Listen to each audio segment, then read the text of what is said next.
मैं हूं एनपी गौतम, आप देख रहे हैं तहकीकात न्यूज। आज हम हापुड़ जनपद के समाज सुधारक, किसान नेता और समाज सेवी अनिल कुमार गुप्ता जी से के पास हैं और इनसे हम अलग अलग बिंदुओं पर बात करेंगे। हम ये भी जानना चाहेंगे कि प्रयागराज में जो हादसा हुआ उसका जिम्मेदार कौन। हम ये भी जानना चाहेंगे कि जो अभी बजट पास हुआ है उसमें किसानों को कितनी राहत मिली है, क्या ये राहत भरा बजट है या नहीं। इसके अलावा और भी अलग अलग बिंदुओं पर हम बात करेंगे। सर, पहले आप अपना नाम हमारे दर्शकों को बताएं। मेरा नाम अनिल कुमार गुप्ता है। मैं भारतीय किसान यूनियन एकता शक्ति संगठन से हूं और राष्ट्रीय संगठन मंत्री एवं प्रदेश प्रभारी उत्तर प्रदेश के नाते मैं अपने किसानों की सेवा करता हूं। आप ने जो प्रश्न किया कि किसानों को बजट से क्या मिला क्या नहीं मिला, देखिए, किसान को बजट से कुछ तो मिला है, लेकिन जितना मिलना चाहिए उतना नहीं मिला। सबसे बड़ी बात हमारी मांग है एमएसपी पर गारंटी। एमएसपी पर गारंटी के विषय में ये बजट खामोश है, उस पर उन्होंने कुछ नहीं कहा। दूसरी हमारी मांग है कि किसान आयोग का गठन हो। उस किसान आयोग का गठन अगर होता है तो किसान भाई अपनी समस्याओं का समाधान किसान आयोग के माध्यम से कर लेंगे। उस पर भी इस सरकार ने कुछ नहीं बोला है। तीसरी बात यह है कि पंजाब में जगदीश सिंह डल्लेवाल जो पिछले 60-65 दिन से अपने आंदोलन कर रहे हैं, आमरण अनशन कर रहे हैं, उनके विषय में पंजाब सरकार खामोश है।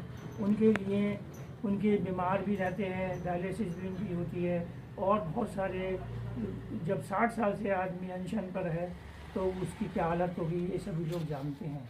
लेकिन फिर भी वो व्यक्ति अपने लिए नहीं, अपने किसान भाइयों के लिए, अपने किसान समाज के लिए वो आमरण अनशन पर है और हम उसके साथ हमारा संगठन एकता किसान यूनियन शक्ति संगठन उनके साथ कंधे से कंधा मिला के खड़ा है और उनके आह्वान पर हम एकजुट होकर के किसान की समस्याओं का समाधान करने में तत्परता से लगे हुए।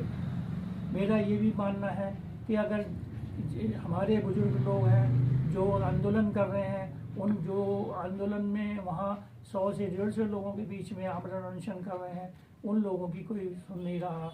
पंजाब सरकार निकम्मी सरकार है, उसको इस बात का खाज उठाना पड़ेगा, किसानों की नाराज़गी उठानी पड़ेगी। वो किसानों के बीच में नहीं जाते हैं और बैठ करके किसानों का उपवास उड़ाते हैं, जो कि निंदा करने योग्य है। मैं इस विषय में और ज़्यादा कुछ नहीं कहना चाहता। सर, प्रयागराज में जो हादसा हुआ है उस संबंध में आप क्या कहना चाहेंगे। देखिए, प्रयागराज हिंदुओं की एक आस्था का प्रतीक है। वहाँ महाकुंभ है। मैंने कुंभ की शुभकामनाएं दी थी, लेकिन मैं आज पुनः वहाँ पर जो भी लोग कुंभ जा रहे हैं, जो मैं उनको शुभकामनाएं देता हूँ।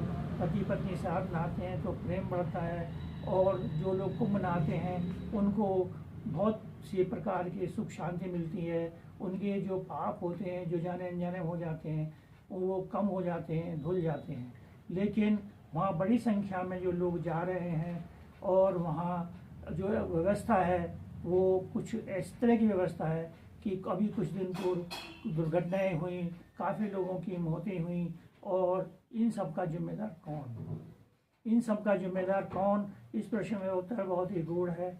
केंद्र राज्य सरकार, उत्तर प्रदेश सरकार ने घोषणा की कि उन लोगों को, जो लोग मर गए हैं किसी भी कारण से या घायल हैं, उनको 25-25 लाख रुपए और उनके इलाज की पूरी व्यवस्था की जाएगी। लेकिन देखने में, सुनने में मिल रहा है कि ये व्यवस्था चौपट है। वहाँ लोगों को अभी अनुदान राशि नहीं मिली है। जो भी सरकार, जो लोग हादसे में घायल हैं उनके इलाज के लिए प्रयासरत तो है, लेकिन अभी वो लोग अभी काफ़ी परेशान हैं और उनके मन में मौजूदा सरकार के प्रति एक रोष है कि उनकी सुनने वाला कोई नहीं है। मैं ये कहना चाहता हूँ कि हमारे जो मुख्यमंत्री हैं उत्तर प्रदेश के माननीय योगी जी, बहुत अच्छी तरह से कुंभ के लिए अपनी सेवाएं दे रहे हैं। पूरा प्रशासन लगा हुआ है। सारी चीज़ें होने के बावजूद इस तरह के हादसे नहीं होने चाहिए थे। मैं इस तरह के हादसे ना हो, इसके लिए माननीय मुख्यमंत्री से निवेदन करता हूँ कि वो जो वहाँ की व्यवस्था है उसको थोड़ी कड़ाई करें, व्यवस्था में परिवर्तन लाएं, और जो भी है, जो लोग गुजर गए हैं, जो वहाँ कुंभ में चले गए हैं, जिन्हें मोक्ष कहा जाता है कि वो मोक्ष को प्राप्त हो गए, ये शब्द ठीक नहीं है।